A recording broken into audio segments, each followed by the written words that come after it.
अमनेर तालुक्यातील ताज्या बातम्या व ठळक घडामोडींसाठी पाहत राहा JBN महाराष्ट्र।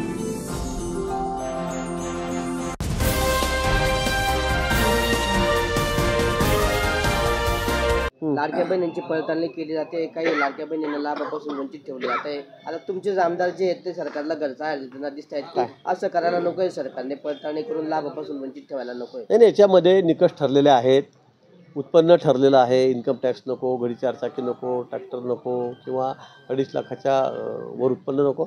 मला वाटतं ते निकष त्यावेळेला इलेक्शनच्या वेळेला घाईगर्दीमध्ये अनेक आमच्या भगिनींनी फॉर्म भरले, पण फारच कोणाचं उत्पन्न 10 आणि 15 लाख असेल आणि त्यांनी 2.5 लाख दाखवलेलं असेल तर मला वाटतं हे चुकीचं आहे। त्या संदर्भामध्ये चौकशी करावी म्हणून मागणी झालेली होती, काही औषधी चाललेली पण आहे। मला वाटतं फार काही त्यातून फरक पडणार नाही, पण ज्यांनी एकदमच चुकीचं केलेलं आहे की ज्यांच्या घरी 5-25 एकर जमीन आहे, उत्पन्न 15-20 लाख रुपये आहे, नोकरी करतोय घरी कोणीतरी, आपल्या पगार मिळतोय 50,000 लाख रुपये, तर मला वाटतं की हे योग्य नाही। त्यामुळे जे खरे लाभार्थी आहेत ते सुद्धा यापासून वंचित होतात, आकडा उगाच चुकतो। आणि म्हणून मला असं वाटतं की जे अतिशय चुकीचे आहेत की ज्यांचा अधिकारच नाही या सगळ्या विषयावर, मला वाटतं ते बाजूला केलेत तर काही त्याच्यामध्ये काही चुकीचं असं मला वाटत नाही।